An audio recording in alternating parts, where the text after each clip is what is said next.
So today on Tim's Takes, we haven't had a whole lot of news or really solid rumors to react to in the past 7 days or so.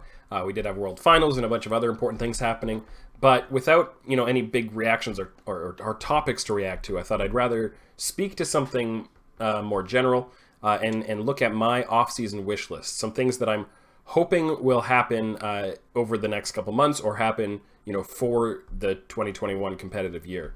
So we'll start things off with my first wish list item, which is I would love to see more structure in the North American amateur scene.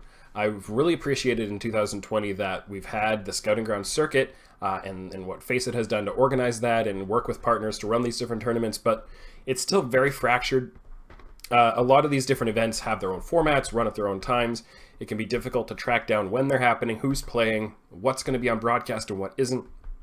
I would really like to see some ways that they can level up the ability to provide these schedules in advance and then look up information about them afterwards, find VODs more easily, even have ways to identify which players to watch, which teams to watch, and who's kind of the cream of the crop, so to speak. I'm hoping to find ways I can contribute to this through Oracle's Elixir, possibly, even if it's just with some written content or other things to say, hey, here are the players that are standing out recently. But really, I want to see some better kind of content portals or things that can really unify the way to not just know what's going to be coming up, but especially going back. I've been spending quite a bit of time over the past few weeks looking back at the amateur year, trying to find VODs, trying to find players to... as I try to scout in certain players and learn more about them. And I think, having some kind of unified approach, I don't really have the answers or the solutions here, but I know that, probably the people best positioned for it are Faceit, as assuming that they're going to be running the Scouting Ground circuit again next year. And I think, even if it's just links out to the YouTube channels of the organizers, organized schedules of here's who played and who's going to play, I think that would be really valuable, because it's hard enough for people to watch Academy, which is on a very rigid structure and very scheduled, and every match is broadcasted. And people, I think there is a growing appetite for amateur, and it's so much more difficult to track amateur. So this is a really big item for me. I think we're moving in the right direction, and I've been really happy with the steps that were taken in 2020, but I want to see much bigger steps for 2021. The second topic on my wish list, I'm really hoping that for 2021, in the LCS and LEC, we can have the return of ProView. This is not something that is anybody's fault. I'm not trying to call out and say this was a mistake and has to be fixed or anything. It's just completely circumstantial, right? With COVID and the switch to remote play, it became very difficult to get the ProView continued, have that program continue. And so they had to cut it off. I do think it was possible to continue it. I think what you just need to have the right software on people's PCs and have the effort put into, getting those videos afterwards. It doesn't have to be streamed live to some central server. You could have the videos shared afterwards and recorded locally, whatever it's going to be. But ProView is such a valuable tool to the pro scene. It's really, it's really useful to the fans to watch it, and it's enjoyable. And it was done by the LCS and LEC as a commercial opportunity to partner with a way to buy into the ProView and make some the Znite partnership specifically to make some ways to generate revenue. But I'm not, I think that the revenue side of it and the business side of it is probably why they had to cancel it and say, hey, this is really awkward for the users. We don't feel good about charging for this unless we can kind of have a smooth, uninterrupted service. And then it probably messed with the entire commercial partnership.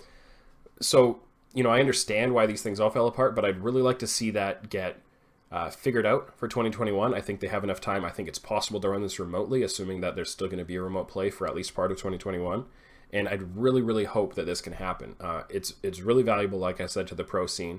It's something that allows the pro players and the coaches to learn from how players are executing certain matchups and making their choices and what they're doing with their mouse and keyboard. It's something that is a really big solution to the NA solo queue problem of if solo queue doesn't really give you good practice, this is another way to learn how to play out different matchups.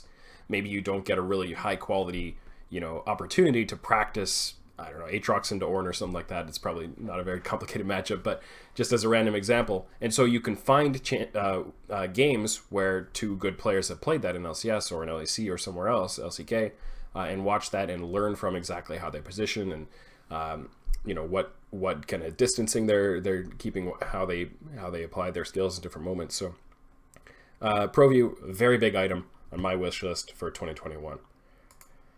Third item. I don't watch the LCK as closely as the LCS.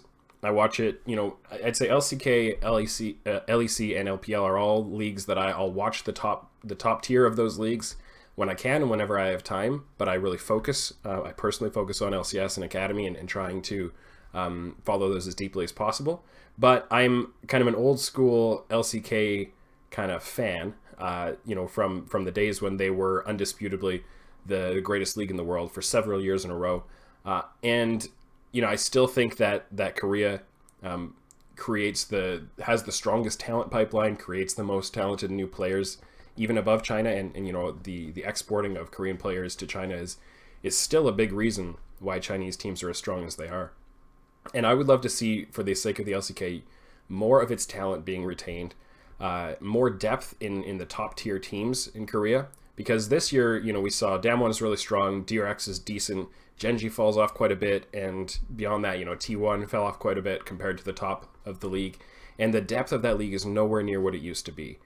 A big reason for that is that a lot of these players end up coming to China or even coming up to North America or Europe, leaving Korea and going to play in these other leagues, whether it's for the life experience, for the money, for some other reason. And that has really weakened the league's depth overall.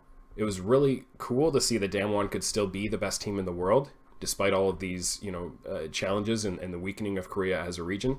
But I feel very strongly that if, a decent percentage of the LCK's kind of lost talent was still playing in that league, they would be by far the strongest region in the world. So it's been really cool to me to see players like Deft coming back. Spirit played abroad for a while, came back. You had players like Mystic and Ben returning for the 2020 year. I hope we get to see a little more of that. I hope we get to see, I would actually personally like to see Chovy stay in the LCK for 2021 if it's possible. Players of this caliber. I think the LCK really needs them. I hope the franchising helps them to retain those players. And it's something that would, for me, make Korea that much more fun and exciting to watch, and I think would be good for their region. Finally, the fourth topic, and this one's going to be a little controversial, but I would like to see the spring and summer split structure be done away with. I would like to see the entire calendar year be one full competitive season. And the way I would see this working is that you'd have a mid-season tournament. You take what was the spring playoffs, have a pause in the regular season format, do this tournament, maybe make it just a 6-team single elimination, a little bit less complicated, use it to qualify into MSI, make it a big deal. Have a stadium event, assuming that that's possible, but allow the entire regular season to spread the entire year. That doesn't mean you have to go with less of a break in the middle. You can have just as much of a kind of a mid-season break that you would have surrounding MSI, and I think that's important for kind of the mental health, the well-being. It's similar to what a lot of traditional sports do with like a mid-season all-star break in the NHL, NBA, for example, except you could do it a little bit longer than that, do a few weeks. And I think that this would allow for much more sample size in how, the quality of teams. I think it makes it more important for teams to be consistent through the entire course of a long run of season. To me right now, there's such a big problem with spring split not mattering, even if it does matter for qualifying points and things and getting to Worlds. Even when it does on paper matter somewhat, it still feels like it doesn't really matter. As long as you get into your best form by the time you have to play through some playoffs and qualify for Worlds, then it doesn't really matter what you did at the start of the season. And that's somewhat true in traditional sports that have full, 6-7 month regular seasons as well.